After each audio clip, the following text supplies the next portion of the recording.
Okay, so when Mark saw the title for this presentation, he totally rumbled me.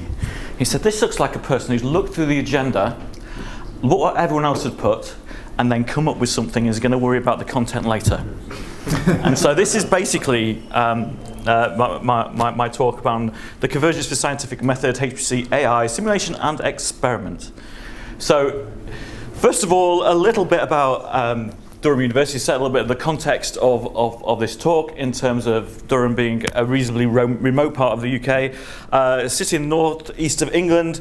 It's got so much heritage and culture going on there. The World Heritage Sites right across in the middle of the city, and there are a lot of heritage assets which it's very proud of. It's also very proud of being the third oldest university in the UK, dating back to sort of 7th century history with Venerable Bede. There's 16 colleges in its structure. There's a Faculty of Sciences, Social Science and Arts and Humanities. England. Scottish University. Ah. I think it's Aberdeen at one time. At one term. Dundee had more universities in the whole of England than one. Dundee. That's an amazing fact. We have about 18,000 students. It's kind of purposefully small, I think, and it's been kept purposefully small for the last few years. Now, going back maybe 4 years now, there was a review of the strategy for science, and it basically came out of that despite the kind of some of the most highly cited papers that are coming out of Durham University are actually very computational in nature. They sort of lacked a coherent approach to the support of computation within research. And so what it decided to do, and it probably took about 18 months from that, someone saying that, to kind of then hiring me and parachuted in to kind of deliver something, it decided to create a dedicated research computing directorate within the research function of the organisation. So for the last 2 years that I've been post, I'll probably give a little summary of kind of what's been kind of going on, how I've kind of pitched it, what's been learnt along the way. So, you get parachuted into these things, and they, just say, well, we sort of say, well, what do I have to kind of, deliver? What we're going to have to do?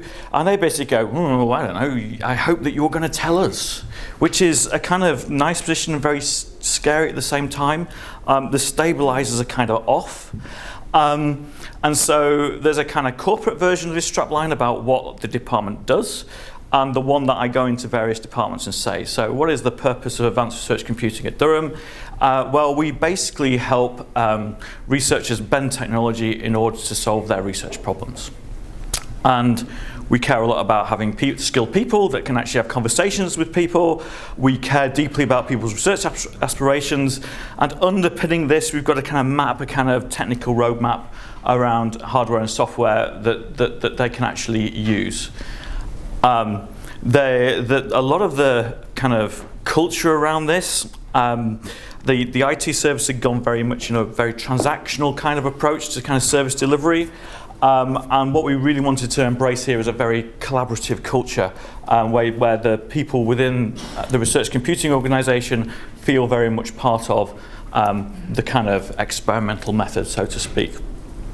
And we kind of pitch ourselves in the middle of these kind of, up at the top, the Research and Innovation Service, the IT service, who we work very closely with, the kind of applied research base, and applied computer science. And we're often the people that will have the people that actually touch these points and have the conversation with these points, actually draw various kind of strands of diverse activity together to kind of say, well, how about talking to that person about this? Because it's a very similar kind of approach. What I managed to convince after doing a bit of benchmarking with other organizations is sort of the size of the kind of core team that we should establish within advanced research computing. There was a relatively straightforward case around establishing a kind of kernel in research software engineers using a kind of UCL-like model. Pump prime with kind of 3 research software engineers, be able to put those people on grants. Once they're on grants, you can then kind of start to backfill and expand that capability, but initially start with 3. That seemed to be well thought through. And the other side of this, and in the original case, it was actually 4 people, but now it's 5. We were kind of going to build a kind of research computing platform activity. And it's taken, I found all sorts of idiosyncrasies along the way, like having the approval to spend money, having the budget allocated and the approval to spend actual money are 2 completely different processes that, I just thought I could have a business case approved and it just, go out and hire people. No, lots of wrinkles along the way. But as of kind of last week, the team that we had kind of doubled in size. I'm starting to see things actually happen. The kind of train has left the station. It's kind of exciting, a bit scary at the same time. I'm kind of thinking, this is great, or what monster have I actually created here? So when I say the kind of research computing platform, what do I actually mean? And to some extent, there's all sorts of different technologies out of there, and what we really want to do is to, in sort of term workflow, is to help people who have a research question navigate a very complex technical space, with various techniques that really are centered around data in order to deliver the value or the kind of research output that they actually want. And traditionally, we've done quite well in a very few sort of limited areas around HPC. But all the rest, kind of, people have sort of gone off and, really done and made do, and they've done well, and they're quite protective of what they've done well because, any sort of intervention is a real risk, and so you could probably imagine that setting up a dedicated research computing function within an organisation where it's not existed before is like sort of delicately walking around eggshells that you inadvertently tread on all the time. So there is a good HPC heritage at Durham. It's had, hats off to these guys.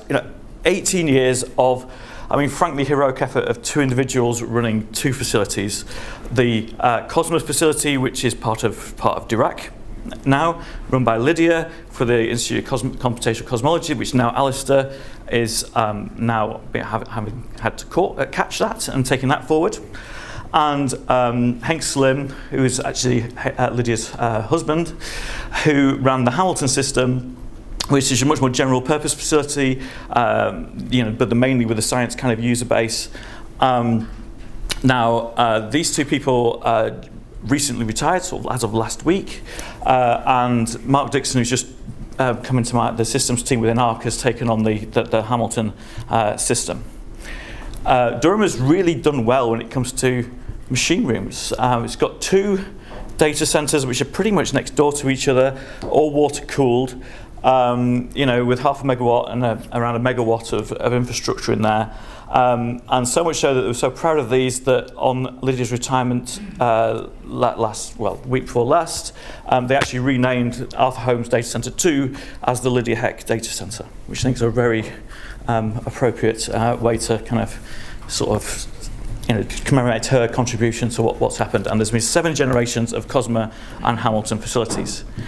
Now, I was going to take these out, but I saw a Sun Microsystems logo on a slide yesterday, so I thought I'd take you back to the time where Sun were actually a thing with their Galaxy servers in a rack. So this is back in 2006, the sort of what was put in what was there for Cosma in 2006.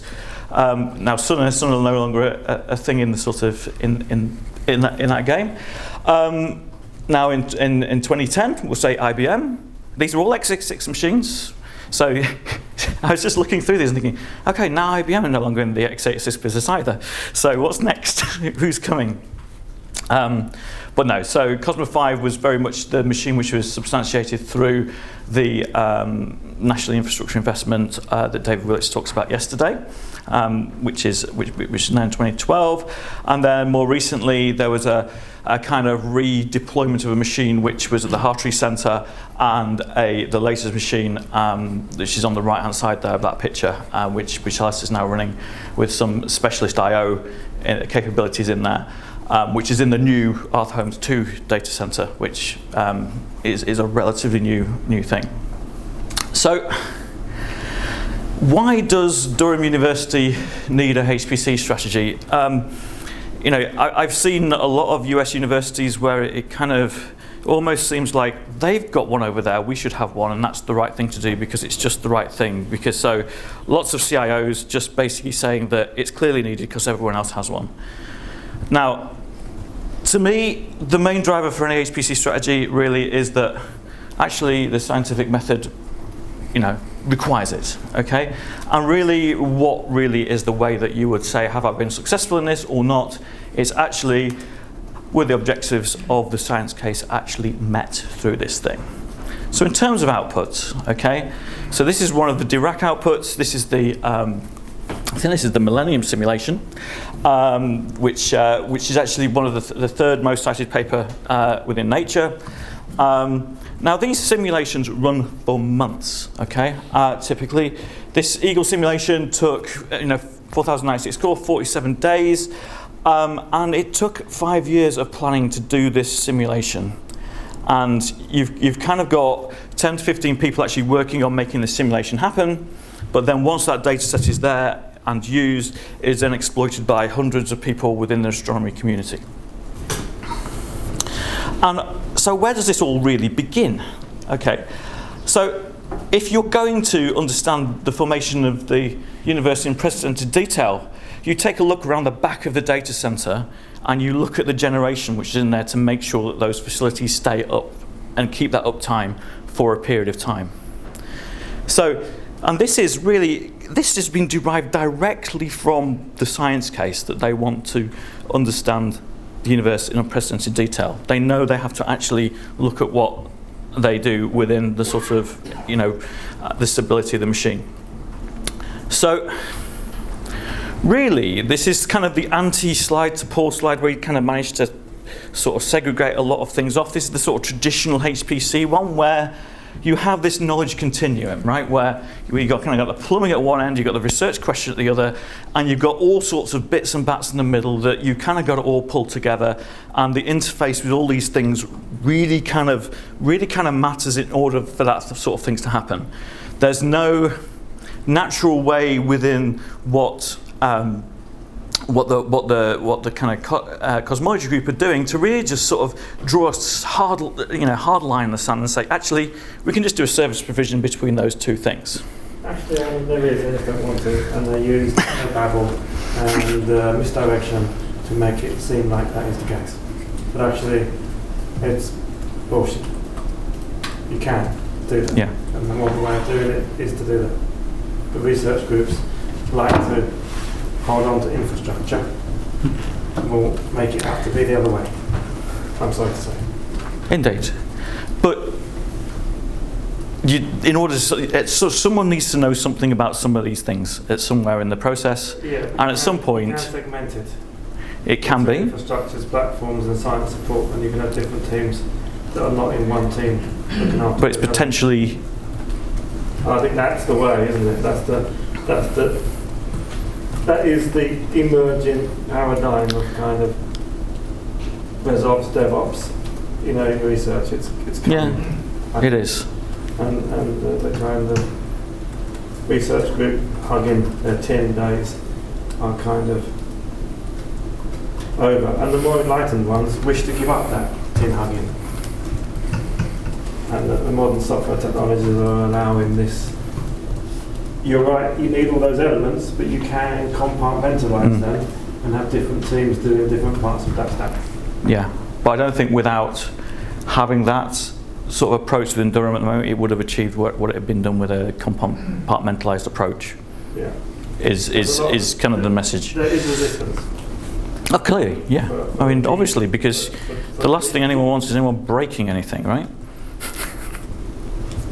I guess. Yeah. This is a complex argument, but yeah. So, one thing that we sort of, as a kind of aside, I kind of did as I kind of left Leeds was, and I was kind of building the business case at the same time for kind of advanced research computing, and it was kind of interesting to sort of look out there at what there really is on how to, set up a successful research computing kind of function. And we come to conferences like this, and we're talking to preaching. We're all speaking the same language. It's all really great. There's presentations on it. There's some business cases that you can maybe extract from people, but you can't just cite something that says this is kind of maybe what would be successful. And there was a lot of thinking more around from the people with the sort of cryo-EM people that were suddenly faced with this gigantic amount of data coming out of their instruments. How do they actually, absorb that within their workflow? And then me being quite annoying, going on and saying, yeah, but your camera's kind of following Moore's law. So, within the next 5 years, you're going to have 10 times the resolution of data, and you're not going to have 10 times the budget to actually process it. So, how are we going to kind of make your experiments actually happen? And so, this actually took longer than the business case for advanced research computing at Durham, which is, quite a statement, really. Actually trying to publish something around securing the future of research computing, we chose the biosciences as an area because we needed some domain to publish it in. We felt that it was appropriate. It would be appropriate to have the sort of the scientific community actually accept this as a thing in one of their published journals, rather than us just talk about it within a supercomputing kind of space. And actually that was a quite an interesting kind of experience, trying to get them to really care about our message that we had about caring for their future needs. And so I think if the domain scientists, it would be really good to have a whole series of these things around how research computing fits within that particular domain in order to make it effective in the future. Another thing that some of you probably know me from to some extent is that we had a regional consortium, have a regional consortium within the N8 University Partnership. So this is the Northern Research Intensive Universities. And what they did following the kind of unsuccessful tier 2 bid last time is how on earth, the question they faced was, do we continue being an effective HPC consortium, after we turn the hardware off? And really what that kind of spun into was this N8CIR, which was much more around going out and asking within particular research themes what the kind of technical blockers are, and then trying to derive a kind of technical roadmap for those areas which kind of can help secure their success. And it's doing that within areas of digital health and digital humanities at the moment. It's kind of nice because it kind of meant that we were already having a conversation when the last tier 2 kind of HPC call came out. And this is one of those things that it took maybe a few days to actually come up with the actual concept, and then another 3 weeks to actually figure out what acronym we're actually going to call it. So NICE stands for the Northern Intensive Computing Environment, and then Matt Probert stuck 19 on the end because he's a big fan of Unix, and he thinks that 19 is basically, NICE 19 is as nice as you could possibly be on a Unix system, in this old timeshare command. And what we basically had was a conversation around really this kind of future of AI and accelerated computing. And a lot of people were so it was very obvious that we weren't going to be able to put in a large x86 sort of bid because it was just seen as internally competing with the kind of HPC strategies of each individual university. And so in terms of what are the limiting factors that are hindering progress, people were very much, saying, well, if we're going to do something around AI, then and accelerated computing, then actually the GPU card memory is, regarded as a limiting factor. Can we explore something to do with memory coherence between the GPU and CPU? And yeah, you end up in IBM power territory at that point. But we kind of ran with it because that was the kind of science case we were getting through. We were also through some of the kind of Liverpool conversations, who'd used kind of, inferencing is from a kind of trained model is always one of those things which is seen as sort of very computationally simple, but because small errors within the model and the input parameters could actually lead to a particular uncertainty. To actually get a good idea of using this kind of thing almost like in a kind of experimental tool kind of way, you kind of need that good idea of model uncertainty.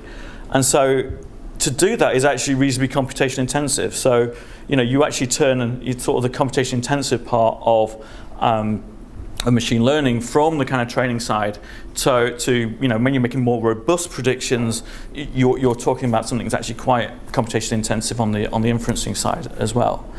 We also continued the conversation with the bioscientists, who were really kind of like saying, yeah, we've got these data coming all over the place, and we really want to use AI to kind of figure out what's going on here.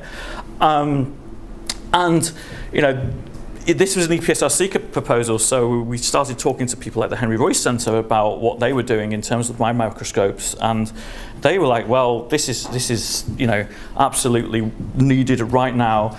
We need an infrastructure that actually helps us get the most out of the data that which we drive out of our experiments. So the concept was really around bringing experiments and simulation data together much more closely to kind of inform each other. Clearly, as part of that, because our instruments are all over the place, we've got it requires the ability to kind of drive the networks efficiently, and this is kind of to some extent where the kind of Iris protocols, the sort of grid PP protocols, kind of coming on that. And it's about combining this kind of observation, AI, and the models and simulation to kind of advance that that understanding. And someone said something to me. When someone states the absolute obvious and you suddenly realize what you've actually heard, I think this is the most important thing about machine learning that for this community is that it's only the machine that actually learns, right? It's not going to tell you what it really understands, and in terms of the scientific process, we do build these models and we use simulation to verify those models. And in order to kind of understand what the machine is predicting, we still need the kind of things like modeling and simulation in there. So a very kind of naive, I just want to use AI to understand or to predict what's going on next. You have sort of experiment on one side, your prediction on the other, some whole load of data in the middle in AI that kind of predicts something. It's kind of grounding this again where what is the hypothesis here? Because the machine's kind of coming up with stuff, right, that you're not being told, and it's not telling you that kind of understanding of what actually it has learned from what you have fed it. So, I kind of thought about really redrawing this whole kind of 3 pillars of modern science, kind of scientific discovery, and realized that actually, to be honest, we do have statistical models that are really in that theory of models, but in terms of the convergence of AI and simulation, we're kind of there because in order to actually understand, we still need the models and we still need the simulations, even in this kind of this area which has been, AI is such a big focus nowadays. So my final remarks is to hammer home the whole, HPC. We've got to make sure this just is derived out of what the science that we're actually trying to do. I think that, for 14 years at Leeds, I ran Beowulf clusters, right, and we did really well. But I think we've always got to be willing to be doing something different because someone will come out, with a problem from left field. It is getting increasingly difficult to undertake many modern experiments without HPC. And so a lot of salespeople will really tell me that convergence really is about having a single platform that can do everything. I'd like to kind of just turn that around a little bit and say that it's about the need to explore phenomena from different perspectives, this convergence. And that final point, only through using simulations and models in conjunction with the AI and data, we will actually understand the models that our machines actually learn. So I'd like to thank loads of people at Durham that have actually provided all the interesting content. People like Mark, Jeremy, Claire, Stuart, Henk, Lydia, obviously, yes. So that's the end of my talk.